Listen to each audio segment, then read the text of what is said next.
Secret recipe MDH का जीरा SIP jaljeera मसाला। SIP SIP जीरा सिप MDH का जलजीरा जीरा सिप MDH का जीरा सिप। और अहम खबर है, इजराइल में ईरानी मिसाइल हमले नाकाम किए गए हैं। बराक एयर डिफेंस सिस्टम से मार गिराई गई मिसाइलें।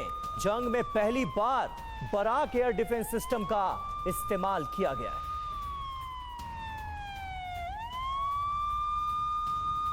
तो ये देखिए इजराइल किस तरह से अब ईरानी मिसाइल अटैक्स को नाकाम कर रहा है। पहली बार बराक एयर डिफेंस सिस्टम का इस्तेमाल करते हुए ईरानी मिसाइलें मार गिराई गई।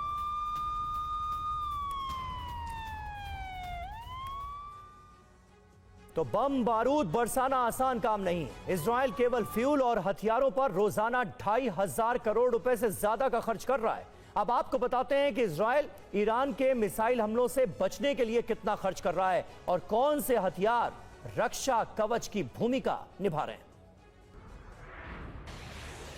दोनों देश एक दूसरे पर मिसाइल दाग रहे हैं। धमाका होता है, आग और धुआं उठता है और तबाही के सिवा कुछ नहीं बचता। आपको जानकर ये हैरानी होगी कि जंग की बड़ी कीमत चुकानी होती है। इजराइल ईरान से बचाव में ही अरबों रुपए फूंक रहा है। इंटरसेप्टर पर ही रोज 200 मिलियन खर्च किए जा रहे हैं। कह सकते हैं कि ईरान के मिसाइल प्रहार को रोकने के लिए इजराइल ने महंगी दीवार खड़ी की है।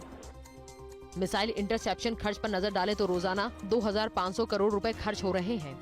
आयरन डोम डिफेंस सिस्टम इसमें सबसे अहम है, जो नजदीकी हमलों के खिलाफ कारगर साबित होता है। इसके एक मिसाइल की कीमत 83 लाख रुपए होती है। वहीं एरो डिफेंस सिस्टम की बात करें तो बैलिस्टिक मिसाइल हमलों से बचाव के लिए इसका इस्तेमाल किया जाता है।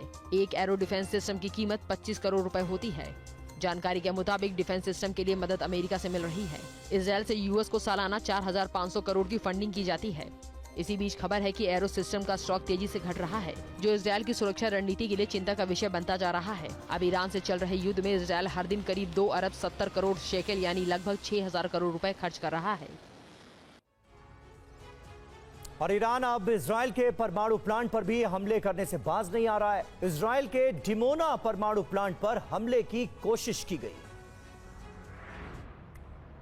ये तस्वीरें हैं डिमोना परमाणु प्लांट पर हमले की, जो इजराइल का एक अहम प्लांट है। जानकारी के मुताबिक ईरान लगातार इस प्लांट को उड़ाने के लिए टारगेट कर रहा है। सूत्रों से मिली जानकारी के मुताबिक इजराइल की डिमोना परमाणु संयंत्र की रक्षा में अमेरिकी एयर डिफेंस को तैनात किया गया है, जो लगातार ईरानी हमले को नाकाम कर रहा है।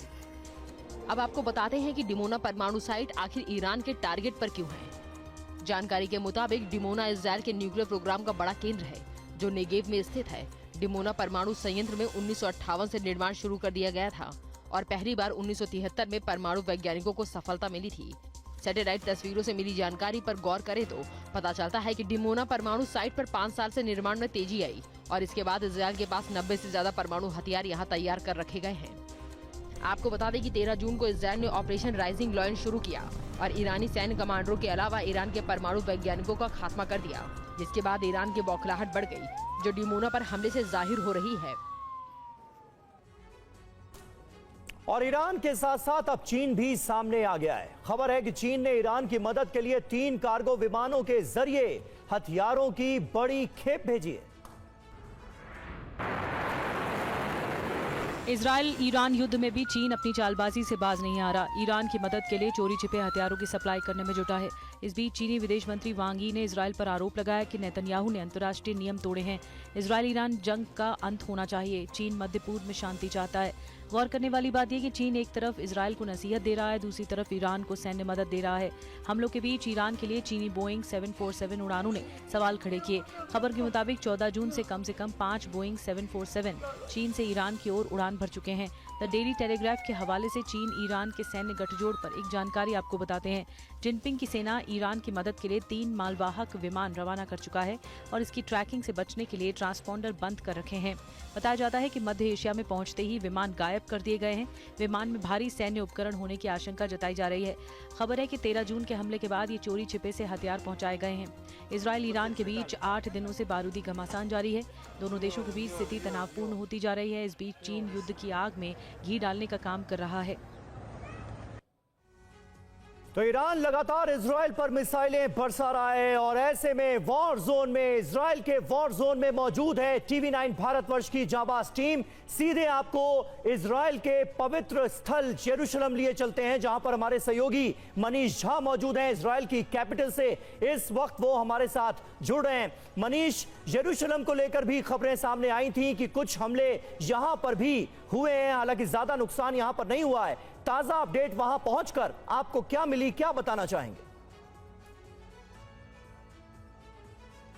बिल्कुल, देखिए, जेरूसलम इजराइल के लिए या फिर इस्लाम धर्म के अनुयायियों के लिए कितना महत्वपूर्ण शहर है ये बताने की ज़रूरत नहीं है। लेकिन सबसे बड़ी बात यह है कि अभी भी अगर आप देखें कि ईरान के मिसाइल हमले में कम से कम जेरूसलम पर कम प्रभाव पड़ा है, कुछ एक शुरुआती दिनों को छोड़ दिया जाए तो अमूमन देखा यह जा रहा है कि जैसे तेल अबीब या हाइफा या बेरशेबा के तुलना में जेरूसलम में अपेक्षाकृत जो है ईरान मिसाइल दागने से परहेज कर रहा है। वहीं दूसरी तरफ आज का दिन बेहद खास है, वो इसलिए क्योंकि आज शुक्रवार का दिन है। जुमे की नमाज जब अल-अक्सा मस्जिद में अदा की गई, उसके बाद अब यहूदियों के लिए जो उनका साप्ताहिक पवित्र दिन है वो शुरू होने वाला है कुछ ही देर के बाद, साबत, जिसमें कि शुक्रवार की शाम से लेकर और रविवार की सुबह तक वो उपवास रखते हैं या फिर वो अपने धार्मिक परंपरा के अनुसार पालन करते हैं।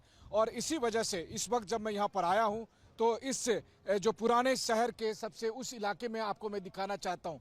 इसके बावजूद कि जब ईरान के साथ इजराइल की जंग चल रही है, लेकिन इस वक्त अगर मैं आपको ये कैमरे पर दिखा दूं तो यहाँ क्या हालत है। सबसे बढ़कर थोड़ा सा रोहित आगे बढ़िए, देखिए, इसे अगर मैं तुलना करूं तो पुरानी दिल्ली में चांदनी चौक का जैसे मार्केट है उस तरीके का मार्केट यहाँ पर देख सकते हैं। और हजारों की संख्या में अभी यहूदी लोग यहाँ पर आए हैं, क्योंकि अब से थोड़ी देर के बाद साबत शुरू होगा तो वो अपने खाने पीने का सामान स्टोर करके 2 दिन तक के लिए रखेंगे।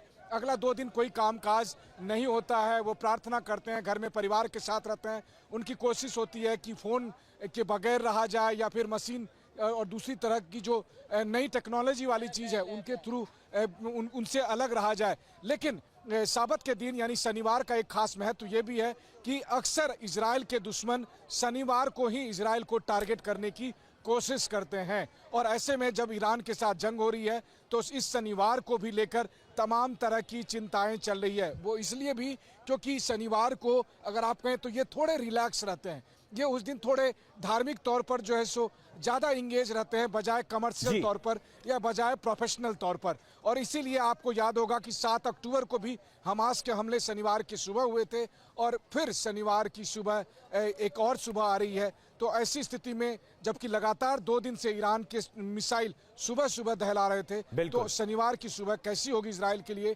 ये वाकई में चिंता की बात होगी। लेकिन इन सब के बीच में जो यहूदी लोग हैं वो अपना कामकाज कर रहे हैं, अपनी धार्मिक परंपरा का पालन कर रहे हैं और उन्हें विश्वास है कि इजराइल की सेना और सरकार ईरान के मिसाइल हमले से उन्हें बचा ही लेगी। जी ठीक है, बिल्कुल, बहुत बहुत शुक्रिया मनीष आपका हमारे साथ सीधे यरूशलेम से जुड़ने के लिए और ये अहम जानकारियां हमें देने के लिए। लगातार इजराइल के तमाम इलाकों को ईरान मिसाइल अटैक के जरिए निशाना बना रहा है और ये सिलसिला जारी है। इजराइल की तरफ से भी रिटेलिएशन हम होते हुए देख रहे हैं। युद्ध से जुड़ी तमाम अहम खबरों पर आगे भी आपको अपडेट देंगे। ये है सीक्रेट रेसिपी MDH का जीरा सिर्फ जल जीरा मसाला। सिर्फ जीरा सिर्फ MDH का जल जीरा सिर्फ MDH का जल जीरा सिर्फ